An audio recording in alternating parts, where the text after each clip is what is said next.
はい、こんにちは、てんぱぱです。今日はですね、このドロッププランクの V7 の、組み立て動画を撮っていきたいと思います。はい、そしたらですね、このプランクメカニカルキーボード V7 の組み立てをやっていくわけなんですけど、まずは付属品を確認していきたいと思います。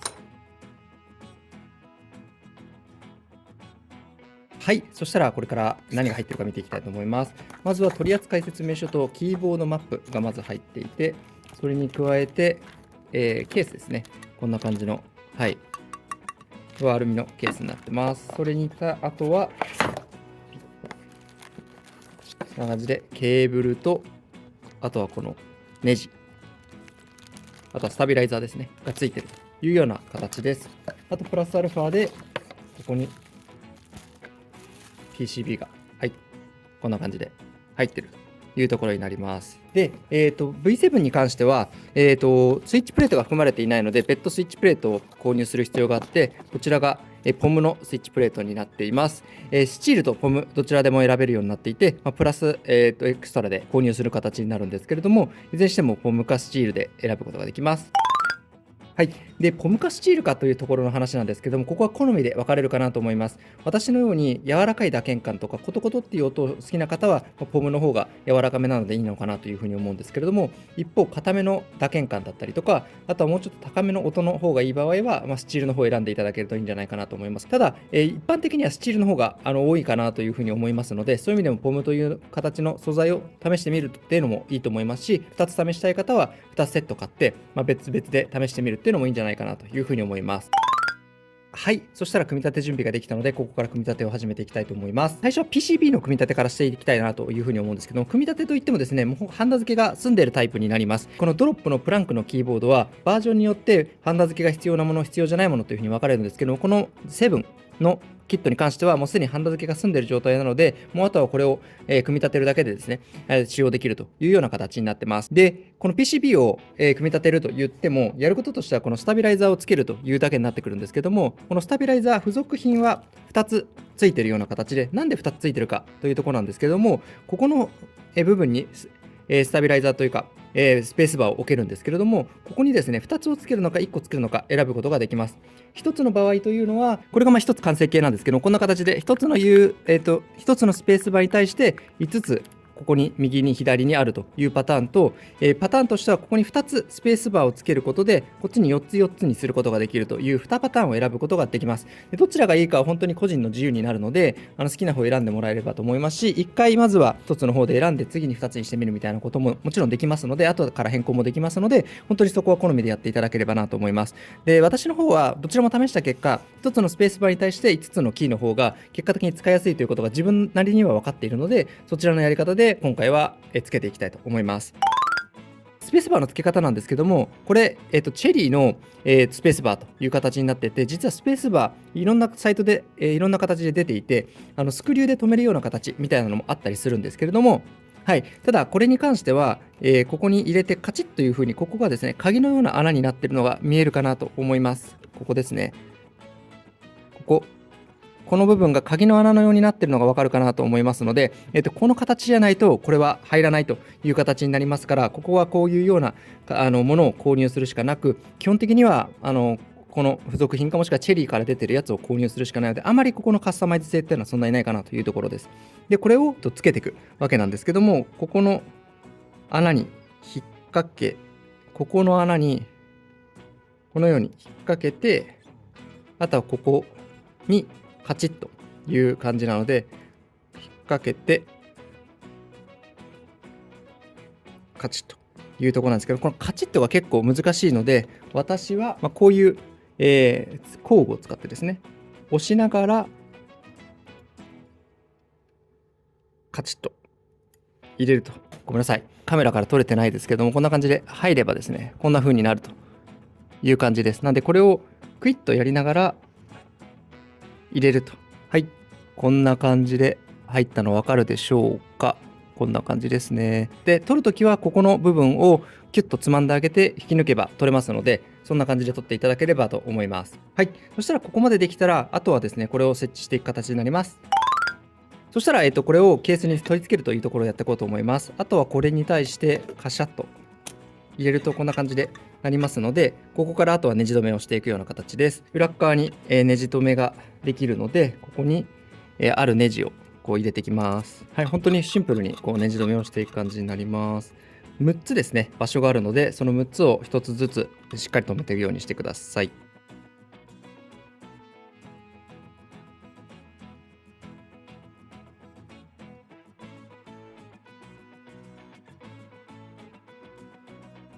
はい、そしたらですね、ここに今度はこの、止め手でですね、こう止めていくというような形になりますので、こうクイクイクイとやりながらこう回していってください。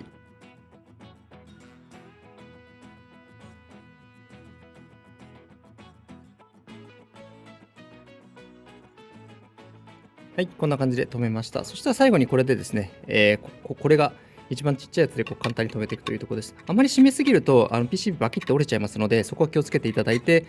少しこう止めるという程度でこう止めていくようにしてください。はい、これで止められました。はい、続いて PCB プレートの上にこのスイッチプレートを置くんですけれども、これで置けて、あとはここにこれでナットでですね、これを止めるということをして、あとはキースイッチを入れればいいんですけれども、おすすめとしてはこのポムのスイッチプレートの場合だと、この端の部分がですね、こうたわんでしまったりするので、そうするとこれがうまく、キースイッチがうまく入らないというケースがあります。なので、それを止めるためにもおすすめとしては、先にキースイッチを装着してからカシャッといくのがいいのかなというふうに思います。ただここは正解があるわけじゃないんですけども、最初にキースイッチをスイッチプレートに取り付けてから取り付けるという形をしていくのがおすすめかなと思います。全部いきなりやんなくてもいいと思うので、たわみやすい、せめて、この端の部分ですねに関しては先に止めてしまう方が私はおすすめかなというふうに思います。で今回使用するのはこのカイルのノベルキークリームというスイッチにフィルムとあとルボをしたものがすでに用意があるので、これを取り付けていくという感じになります。そしたらここからあとはここの、上に置いたらですね、カチッと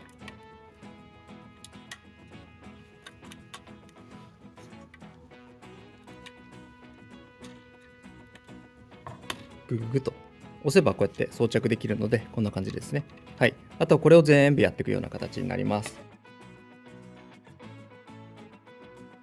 で気をつけていただきたいのは、この1つのスペースバーにしたとき、ここの部分は反対側にする必要があります。今先ほどはここの穴がですね、こうなってるので、ここのピンと合わせるためにこう入れてるんですけども、ここだけに関してはこの穴が逆になってるのが分かると思うので、その時はこれを裏返してこう入れるというところは気をつけていただければと思います。スペースバーのここに関してもキースイッチ1個入れるんですけども、その場合はここに穴が2つ開いてるのでこう入れればいいんですけれども、そこの取り付け方の部分ですね、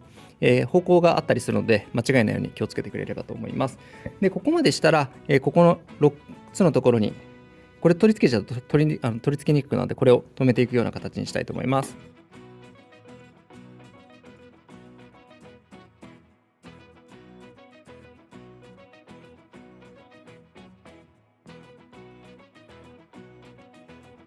はい、こんな感じで取り付けられたので、最後にちゃんとこの、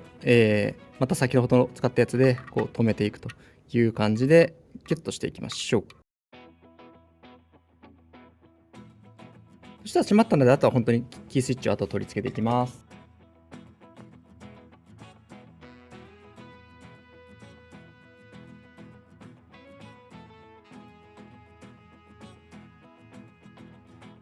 はい、ここなんですけれども、やっぱりですね、たわみが発生していて見えないかもしれないですけど、これをクッと上げてあげると、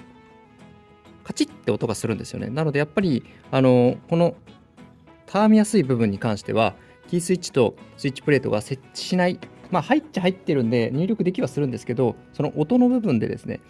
キースイッチのところとスイッチプレートがしっかり設置してる方が、音はもちろん良くなるし、振動もしっかりポムのこのキースイッチのプレートが抑えてくれるという形になりますので、やはりおすすめとしては、上の方に関してはしっかり取り付けられているかというところは見ていただければいいかなと思います。でポムのスイッチプレートのいいところのもう一つあるんですけれども、それはこのキースイッチが取り付けやすいというのが一つ大きなメリットとしてあるかなと思っていて、スチールの方をやってもらえると分かるんですけれども、この取り付けの時にかなり力を要したり、かなりガシャっていう風に結構力を入れて取り付けることが多いので、キースイッチが破損したりみたいなことが往々にしてあります。で、取り外す時もまたそれはそれで大変だったりするので、そこが結構嫌なんですけれども、ポムの方は柔らかいこともあって、そこの部分の設置および取り外しが非常に柔らかい形で、少ない力で取り外しができるというところもよくて、結果的にキースイッチが壊れにくいというメリットもありますので、私はそういう点も含めてこのスイッチプレートはスチールとかの硬めのよりも柔らかめの素材の方がいいなというのが、いくつか使ってての感想という形になります。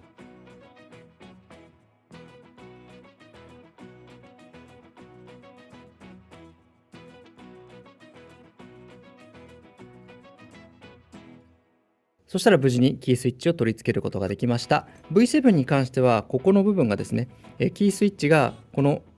ケースの下に埋まるような形になってくるので、反響としては反響音がしっかりケースに反響するという形が特徴的です。V6 の場合だと、こういうケースもあるんですけども、もう一つこれが段が少し上がっているパターン、つまりケースがもうちょっと薄いパターンがあって、その場合だと、このキースイッチが表に出るというようなパターンもあるので、今回のこの V7 に関しては埋まるような形の形式なんだというところはお伝えできればと思います。そしたら最後にここにキースイッチの上にキーキャップを取り付けて音を確かめてみたいなと思います。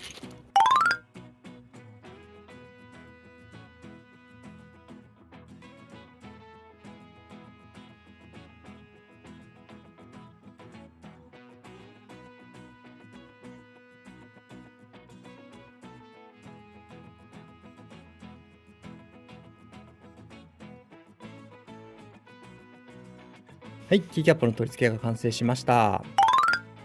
はい、そしたらですね、打鍵音、打鍵感確かめていきたいと思います。